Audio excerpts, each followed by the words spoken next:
भाऊ, कल्याण डोंबिवली महापालिकेमध्ये एक नवीन युती जी आहे ती समोर आलेली पाहायला मिळते। शिंदेची शिवसेना आणि मनसे एकत्र झालेली आहे, त्यामुळे कुठेतरी भाजपला हा धक्का म्हणायचा का काय नेमकं? भाजपला अजिबात धक्का म्हणायचं काहीच कारण नाही आहे.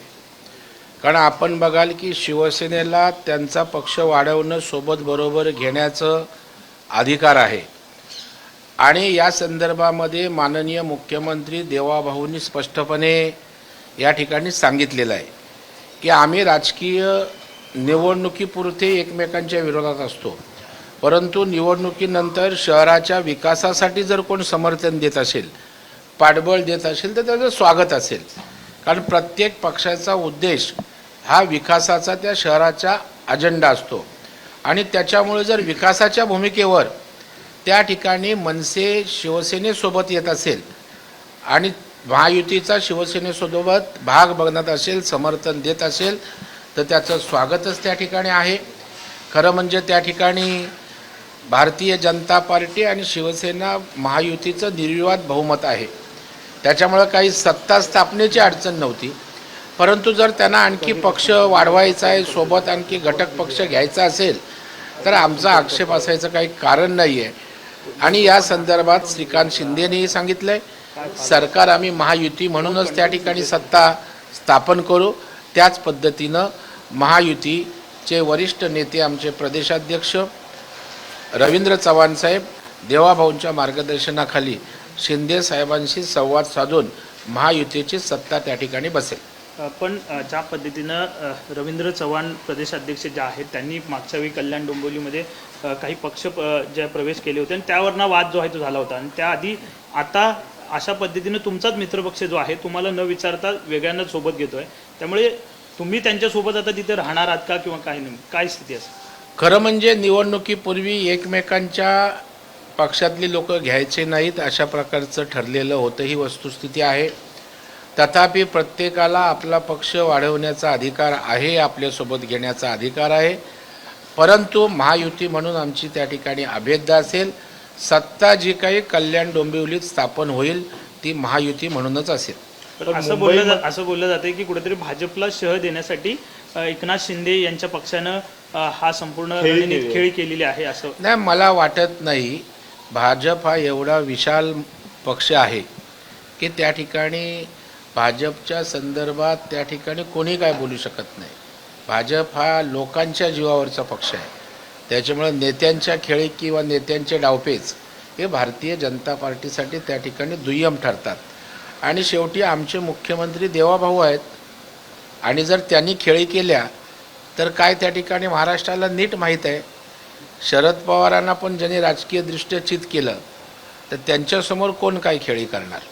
दरेकर साहेब, उद्धव ठाकरे गटाचे देखील 2 नगरसेवक नॉट रिचेबल आहेत कल्याण डोंबिवलीमधले, असं सांगितलं ते देखील आता महायुतीसोबत तिकडे सहभागी होतील. जसा राजा तशी प्रजा. उद्धवजी जसे नॉट रिचेबल असतात लोकांसाठी, आपल्या कार्यकर्ते नेत्यांसाठी, आता नगरसेवकांची पाळी आली.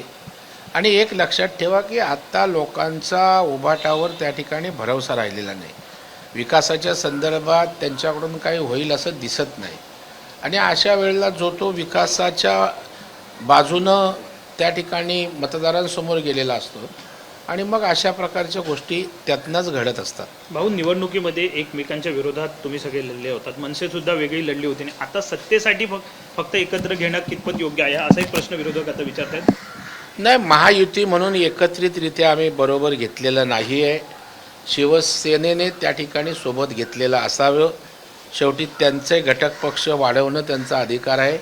परंतु महायुती म्हणून सत्ता स्थापन करत असताना जो काही निर्णय आहे तो आमचे प्रदेशाध्यक्ष रवींद्र चव्हाण साहेब माननीय मुख्यमंत्र्यांच्या मार्गदर्शनाखाली शिंदे साहेबांशी संवाद साधून करतील, तोच अंतिम निर्णय असेल.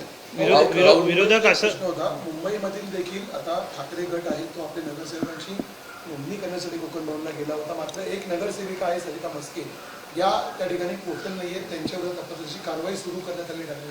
माहिती अशी आहे की त्या शिवसेनेच्या वेळेला लागलेल्या आहेत शिंदे गटामध्ये प्रवेश करण्यात. नाही, मला वाटतं प्रत्येक पक्षाला त्या ठिकाणी गट स्थापन करावा लागतो. ती एक प्रक्रिया आहे. त्याच्यामुळे मनसेने गट स्थापन केला आहे, गटनेता निवडला आहे. काँग्रेसनं गटस्थापन केलं आहे, गटनेता निवडला आहे. आता शिवसेना भाजपलाही त्या प्रक्रियेतनं जावं लागतं आणि त्याच्यामुळं ती प्रक्रिया पुरी करण्यासाठी ते गटस्थापन अधिकृतरित्या त्या ठिकाणी विभागीय आयुक्तांकडे जाऊन करतायत. आता मस्केंच्या बाबतीत त्या कुठे आहेत काय आहेत मला कल्पना नाही आहे. आपल्याला माहिती घेऊनच त्यावर भाष्य करणं योग्य ठरेल. राहुल शेवाळे ज्यावेळेस माध्यमांशी बोलत होते दिल्लीमध्ये, त्यावेळेस त्यांनी सांगितलं की 90 पैकी 30 जागा या आम्हाला मुस्लिम बहुल पट्ट्यामध्ये देण्यात आल्या होत्या. त्यावेळेस आम्ही जाहीर केलं होतं की या जागा आम्ही जिंकू शकत नाही. जर त्या नाराजी व्यक्त केली. मला वाटतं राहुल शेवाळेंसारख्या एका ज्येष्ठ नेत्यांनी अशा प्रकारे माध्यमांच्या मार्फत महायुतीमध्ये विसंवाद आहे किंवा ओणीदोणी काढणं अजिबात योग्य नाही. आम्ही जबाबदार नेत्यानं जबाबदारीनं वागलं पाहिजे. ज्या काही आपल्या शंका कुशंका किंवा आक्षेप असतील ते 4 भिंतीच्यात महायुती म्हणून चर्चा करून सोडवले पाहिजेत. आता त्याने उणीदाणी काढायचं ठरवलं, आम्ही त्या ठिकाणी काढू. ज्या आम्ही 10-15 जागा मागत होतो त्या शिंदेसाहेबांनी केवळ त्यांचे नगरसेवक त्यांच्याकडे आले म्हणून मागितल्या, त्या ठिकाणी पराभव झाला. भारतीय जनता पार्टीच्या त्या जागा असत्या तर आम्ही जिंकल्या असत्या. अनेक ठिकाणी त्यांच्याही लोकांनी बंडखोरी केली. आमच्याकडे कांदिवलीला मागाठाणेमध्ये 26 नंबरमध्ये केळकर नावाचा शाखा प्रमुख अधिकृत बंडखोरी केली त्यांनी, ज्याला तिथल्या आमदाराचं समर्थन होतं. त्याच्यामुळं खुलेआम त्या ठिकाणी ते लोक प्रचार करत होते. मग आम्ही पण उणीदोणी काढत बसायची का? मला वाटतं लोकांना हे आवडणार नाही. लोकांनी महायुती म्हणून मतदान केलं आहे आणि लोकांना काय वाटेल, मतदारांना काय वाटेल याचं भान ठेवून आम्ही जबाबदारीनं आमच्यासारख्या नेत्यांनी वागलं पाहिजे. याचा सगळ्यामुळे कुठेतरी फटका महायुतीला पडला म्हणायचं आणि त्यामुळे हा स्ट्राईक रेट कमी झाला असं म्हणायचं. नाही, महायुती म्हणून आम्ही तर सत्ता स्थापन करणे एवढा जनाधार मुंबईकरांनी दिला आहे. 114ची आवश्यकता असते, इकडे 118 आहेत. आता ठीक आहे, आम्हाला एक 8-10 सीट कमी अपेक्षित मिळाल्या, शिंदेसाहेबांना 10-15 अपेक्षित कमी मिळाल्या. आमच्या अपेक्षेपेक्षा कमी मिळाल्या हे खरं आहे. आम्हाला 125च्या वर जाऊ अशी अपेक्षा होती, 150-150च्या आसपास.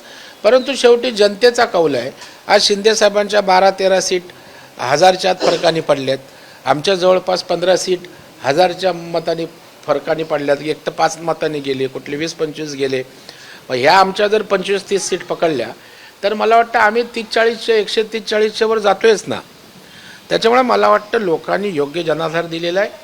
लोक नीट मतदान करतात आणि मुंबईकरांनी विकासाच्या मुद्द्यावर महायुतीला मतदान केलं आहे. आम्ही समाधानी आहोत, मुंबईकरांचे आम्ही ऋणी आहोत.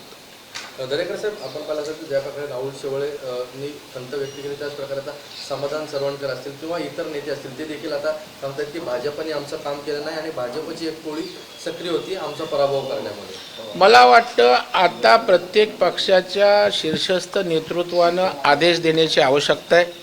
जर महायुती आपल्याला लाँग टर्म चांगल्या वातावरणात त्या ठिकाणी पुढं न्यायची असेल तर बेजबाबदार वक्तव्य खालच्या स्तरावरच्या खालच्या पातळीवरच्या नेत्यांनी करता कामा नये, वरिष्ठ नेत्यांनी करता कामा नये आणि ते महायुतीच्या दृष्टीनं त्या ठिकाणी हिताचं ठरणार नाही.